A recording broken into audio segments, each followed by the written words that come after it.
कराची जे इलाइक़े लासी ॻोठ में औरत ऐं मर्द खे गोलियूं ऐं छुरियूं हणी बेदर्दीअ सां क़तल कयो वियो आहे।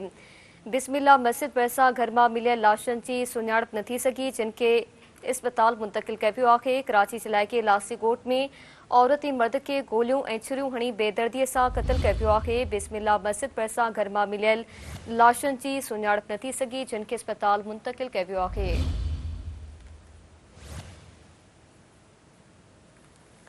कराची जे इलाइक़े लासी ॻोठ में औरत ऐं मर्द खे गोलियूं ऐं छुरियूं हणी बेदर्दीअ सां क़तल कयो वियो आहे।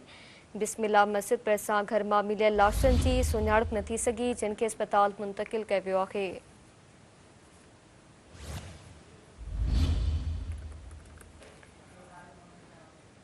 कराची जे इलाइक़े लासी ॻोठ में औरत ऐं मर्द खे गोलियूं ऐं छुरियूं हणी बेदर्दीअ सां क़तल कयो वियो आहे। तफ़सील मालकुनासी कराची में Sindh TV news reporter Abdul Khaliq Mungi Khan. जी अब्दुल खालिक।